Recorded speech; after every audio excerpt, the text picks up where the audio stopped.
friends, thanks so much for tuning in today. I am super excited to finally have gotten my hands on a new product I've really been wanting to try. It's the new Milani Conceal and Perfect Blur Out Skin Tint Stick, and we're going to try it here together today for the first time. Also getting this, like I realized, oh my gosh, that is in stock at my local Walmart store. Another thing I wanted to try is this primer, and while I was at it, I was like, you know, I should probably test out the Glossy Plumping Balm and this new brow thing. But here's the deal. Milani at Walmart, which is probably the location where you're going to find the lowest price, keep in mind. I got to tell you what the prices of each of these were because I'm just a little bit like, this stick, $15.97. Every other product I just held up here, $12.97 a pop. Like, my high school self could never. I have been giving so much love to the lower cost drugstore brands, and I'm really glad that they exist and that they are out there. And I'm not saying it's maybe that wild to pick up one or two of these things, but like once you start doing a haul of things where it's all over 12 bucks, maybe I'm just too old. Maybe I've just been around too long. I've seen too much in the drugstore. I've seen the prices all around be so much lower than this. I'm kind of like, dang. Drugstore. Thought you were drugstore. And it's not like these are high-end level prices, but it's just a higher cost for drugstore. So I'm going to use this stuff today, and we're going to hopefully realize whether or not we think it's worth this stepped up drugstore price tag. But I've got all my skincare on right now. I've been wiping my nose. I think I'm getting a cold. I'm trying to take this seal off. Life is grand. Spatula enclosed. Okay. I do not like when things leave a little tape film. Here's a little spatula. It is enclosed in the top. I like the color, you know, periwinkle. Get after it, Milani. Ooh, look what it looks like on the inside. So this is called Conceal and Perfect Blur Out Smoothing Primer. If it has much of a scent, I'm not smelling it. Oh, it's really soft. Like, it's just, oh wow. Super duper creamy feeling, but yet it has this transparent kind of quality. I don't think I'm even going to mess with the little spatula. If I was using this on a bunch of people and like reserving it for a makeup artist kit, I would do that, but this is just for me. Oh wow, it's going on blending really smooth. There's almost a balminess to it, like it's adding a little moisture, but it's not slipping on like a silicone-y kind of primer. Just a little bit at the start. You think it's going to be that way, and then as you really rub it in, it practically feels like rich moisturizer. It's kind of hard to explain. You go from a slip to a thickness, a richness, really. So I feel like I've pressed that on all over. Maybe I should get around my nose a little more. Okay, that was an exciting little primer, I gotta say. I can't really tell right at this moment if my skin has really been blurred out, but I'm excited to try that and pair that with some other products too. Now to the Conceal and Perfect Blur Out Skin Tint Stick. Now it's got a couple of words in that name that are the same as my absolute favorite foundation stick, and that's from Fenty, and it's the Eavesdrop Blur and Smooth Tint Stick. So the blurring, the tinting. Shade 05 Light for me on this. And by the way, the primer made in Korea, and this is made in Italy. And it has a little sub cap that says replace clear inner cap after every use. You know I'll do that. I'll listen to you, Milani. So let's see if this has that kind of light, smooth texture. It does seem kind of light. Like as it's depositing on my finger, I'm not getting a thick layer of cream foundation, but I'm getting something that seems a little lighter. So let's just take it across the skin and blend in and see what we got. Okay, laying down a little bit more than I was expecting.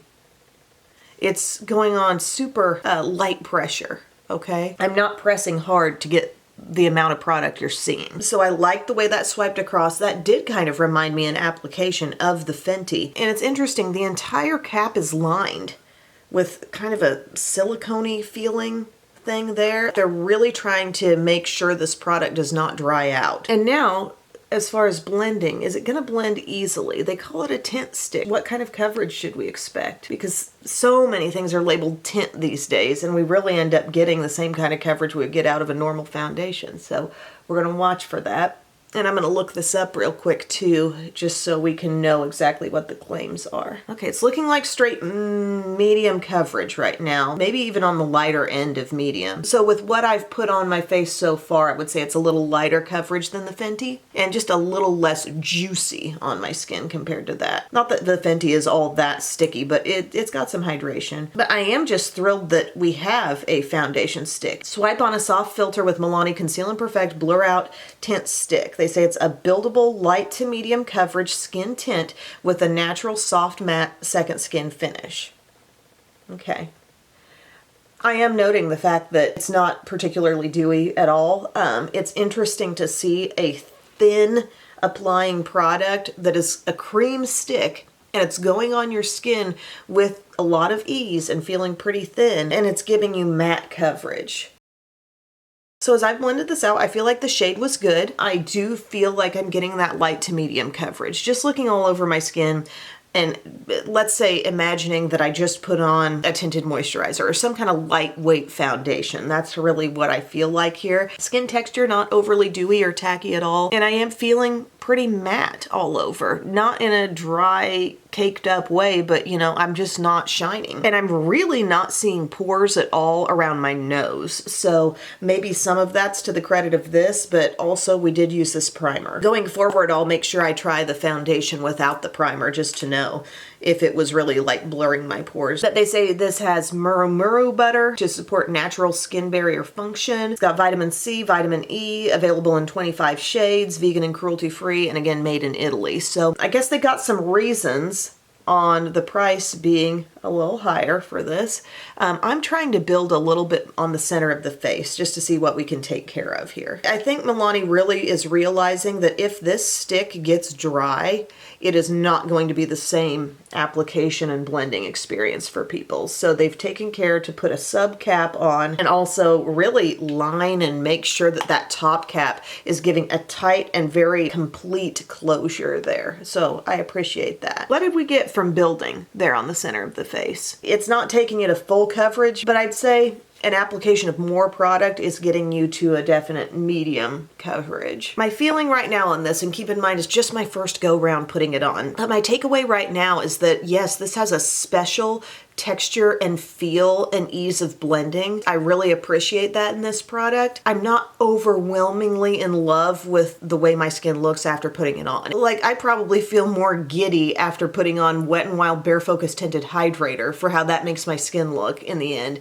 as opposed to my finished look of this. Like, yeah, it's good, and this is a good base to start my look. And maybe we just want to move on and get to the end of the makeup routine and then really assess there, like, how did the overall skin end up looking? But you gotta remember, it is what it is. It's calling itself a skin tint stick. It's not calling itself like your full coverage, most perfecting base product ever. Accept it. That's what you bought. Move on. The thing is, Milani doesn't really have a lot of stick foundation competition in the drugstore right now. When you think about brands, like who's currently selling one? Maybelline, I'm still seeing the Fit Me sticks out there. Those are smooth, those are light. They're fairly similar to this, honestly, because they have a great glide across the skin and they kind of come off with this similar look on the skin where, yeah, you don't look dry, but you certainly don't look dewy either. And then they've got these lifter sticks, which I've been using this mostly like a little touch up.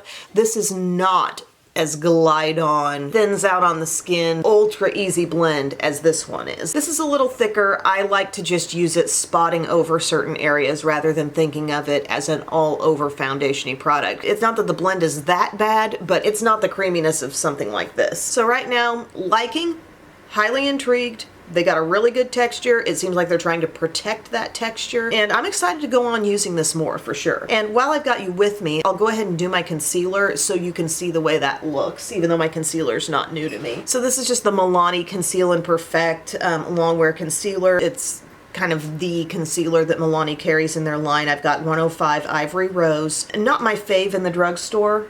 I feel like it's a little more drying than some of the ones I really like. I'm trying to stay light with my application, giving like little dots. And we'll just blend this out and see what it gives us. It is kind of a brightening shade for me, so I do like that. It's looking pretty good. I just hadn't connected with this one the way I had e.l.f. Camo concealers or my Revlon Color Stay Flex Wear. I mean, there's a staying power thing that I've experienced with some other concealers that's just gone a little bit above and beyond this, and just a freshness of wear with some of the others, but I can still use and like this okay. Okay, really tapping it in, pressing it in. I'm appreciating the added coverage boost. I don't think this concealer takes me as far coverage-wise as some that I really, really love, but it's helping out that stick, and it is giving me some nice, much-needed brightness, really, to my under eye area. So now, I'm gonna go on and set and finish some face steps. I have tried Milani's loose powder, and I do not like it. They have a translucent loose powder that I think really dims down the under eye area. It's just not brightening enough until they put out a shade that can really like help turn the lights on in that area and not look so dim. I'm just not into what they're offering right now. So I'll finish a couple steps and I'll be back. So I've gone through some complexion steps. I used my Maybelline Fit Me loose powder to set my under eye. I did not use any more setting powder all over the rest of my face. I just felt very non-sticky. It doesn't feel like absolutely Sahara dry to the touch, but it just didn't feel like it needed to be set anymore with anything. So just the under eye. And then I used this little Milani Liquid Contour Conceal and Perfect in 02 Ginger. I use that along hairline. In my contour zones, it works well, but the cap is messy as all get out. It's one of those puffy tip things really gone wrong in terms of the packaging. Sorry, it's just the truth. Then I use my Infallible bronzer on top just to set. This is in the shade Medium.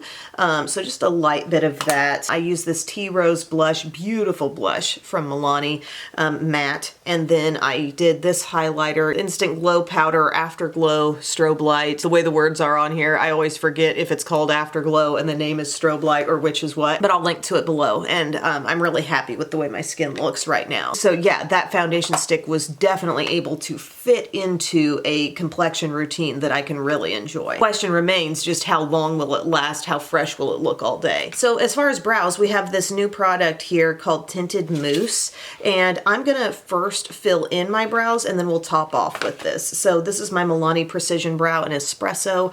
I've had this for a while. It's just kind of one of those skinny brow pencils that I'm using up. It's not as skinny as the CoverGirl Nano, which by the way, I just bought one of those for my mom. She was needing a new brow thing. She'd been using ABH for her last several go-rounds of brow pencil, and I said, I think you should try the CoverGirl Nano. So I got that for her. We'll see how she likes it. Today is actually Mom's birthday as I sit here and shoot this, January 30th. So happy birthday, Mom. Love you. Filling in the brow. It's got your little brush on the end. There are so many products just like this. You can kind of take your pick, but this is similar to an ABH. I don't know if this might be the best day to actually do staying power check-ins. We're expecting to have rain, I think, like the entire day. I don't know that that's really a fair assessment of a product on day one to put it through a rainy day. Chance of rain 100%, locally heavy rainfall possible. And Bub has to be on the road all day today. Gotta go to Bloomington. I'm so proud of Bub. He has been, like, as I sit here and shoot videos, he goes off to the gym. He's got a workout buddy that I guess that helps, you know, keep him accountable. You know, your friend's going to be showing up at the gym wondering where you are if you're not there. But ever since, I don't know, late fall, they've started doing this. And I swear that guy is in better shape than his college football days right now. Bub's always been strong, but you can just really tell. I'm proud of him. All right, so pretty well got that brow. I think I got this brow filled in. All I got to do is start talking about weather and other things, and then I'm fully on brow autopilot. It's like, how did that brow get done? I almost want to take a day and put this foundation stick head to head against Maybelline Fit Me because they really do seem like similar products. Like a half and half face kind of thing. We're moving on to our tinted mousse. I got it in dark brown. I hope it's not too dark. Sometimes I go medium brown on things just because I don't want to get too intense. Stay Put Brow Mousse. We've got a little brush. I like to see that. It seems like the texture of product coming out on the tip is not ultra wet. It is mousse-like. Seems accurate for the name. Maybe I'll find that this is a product I like using all on its own. I just wasn't sure. I feel like it's depositing some product on, but the texture of it is allowing it to not be too much at once. Like, I would be scared if this looked like full-on mascara, you know, coming out to play on my brows. I'd be like, that's gonna be hard. I can feel the hold. I've just very lightly swiped through. I'm not like really getting into my brows. I'm just kind of staying on the surface, trying to keep it light so they don't get too overloaded. In fact, I'll just take a little spoolie. There's an area here where maybe I got a little bit more. I'm not feeling quite as much hold as if I put on Maybelline Brow Fast Sculpt. And also I really like the fact that the Brow Fast Sculpt brush has the two sides. You really feel in control of the process. This brush is pretty compact. You definitely want to clean off all that excess that's coming out on the end. But yeah, I'll need to use this some more and maybe attempt it on a bare brow and see how I like that. But just in terms of topping off, yes, I am getting some hold, and no, it wasn't too overwhelming in the process of putting it on. We're back. We've done an eye look. Obviously, this is not a full face video. I just really wanted to focus in today on the new things that I got.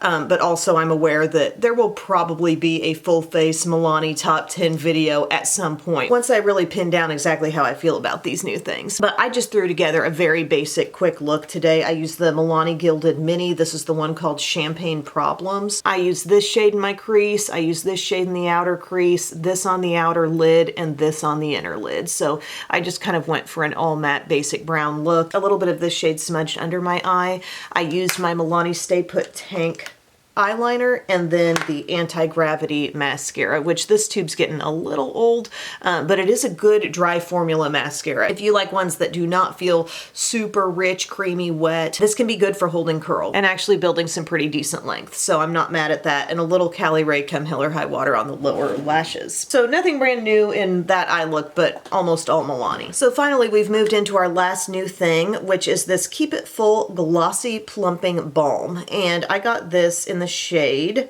I'm looking for it, 140. It's called Moi. Anytime I hear that word, I think of Miss Piggy. We've got one of these little pin style things. We've got the clickiness.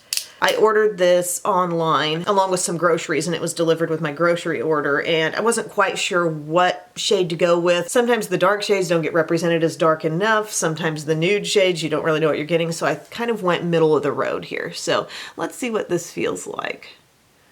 Oh, just like all those products that are packaged like this with that click up design, the intention is that everything that gets clicked up is basically transferring down onto the lips in a thicker way than it would straight off of a lipstick bullet, you know? So you're getting more product, more shine.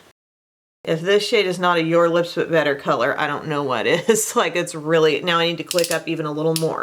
So just going over about 2/3 of my lip, the amount I originally clicked up already transferred down.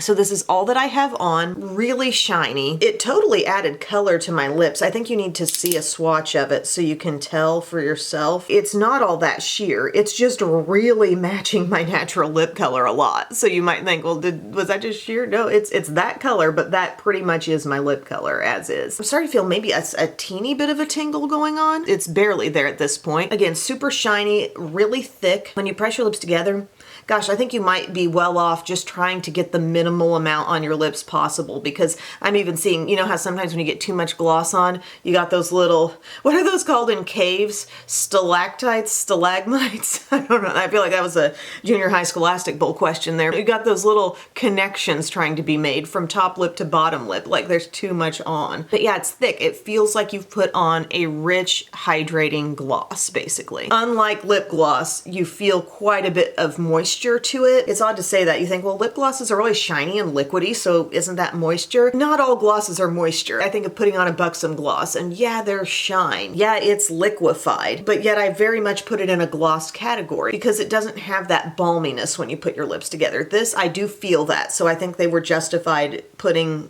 Plumping Balm as the name. This has been on my lips for how many minutes now? I'm not feeling any, maybe just the teensiest, if I'm really thinking about it, cooling sensation, but no major plumping. What this is doing is just being thick enough to pretty much eradicate lines in the lips, and that's why your lips look fuller when it's on. There is some, I think, potentially long-lasting hydration in this one. Feels a little thicker on my lips than e.l.f.'s product like this, which I very much like. Thicker than Tarte's, too, for that matter. Getting a real rich vibe out of this. Definitely an everyday kind of shade that just amps up my natural lip color, evens it out, makes it shiny. I think that was a good pick to just try one from this line. So that, my friends, is my new from Milani video. We had 4 new things, totaling close to $60 for all 4 of those. I'm immediately very pleased with the texture, the feel of this foundation stick. I will see how it does for me with my wear all day. Right now, I would have to say it fit in with my look just fine, and it was very easy to work with, and I think it looks good. We had the primer underneath though, which is a really interesting, different from anything else I have texture, like how soft that was when you saw me put my finger into it. That's neat. And it will take definitely some different pairings going forward. You know, I've tried it with this, but I'll try it with some other things and see how that affects staying power. So first go around, I would have to say successful. I like them, but that's not the whole story without some more testing. Stay Put Brow Mousse was good for me. The consistency of the product is such that if you are careful with it, it's not going to get an unmanageable amount of product in your eyebrows. That being said, I don't like it better than Maybelline Brow Fast Sculpt. Keep it full, glossy plumping balm. Really good feeling product on the lips. You're getting a lot on your lips at once. I predict this will be a product that with consistent use, if you're buying this and you're saying that's going to be my daily use lip color, I predict you will go through it quickly. Just given the amount of clicks up and the speed with which that bunch that I clicked up wore down onto my lips. But it is a highly luxurious feeling product that frankly feels more luxurious than the high-end initiator of this trend, which was probably Tarte, even though I think M Cosmetics technically did it first. M Cosmetics lip cushions have more color to them than most anyone's I've tried. But yeah, I do like it. No glaring fails in this video. And I think some complexion things that really show a lot of promise. So I'll continue to work with them. Let me know what you think if you've tried this stuff in the comments section, and I'll see you all again very soon. I love you. Bye.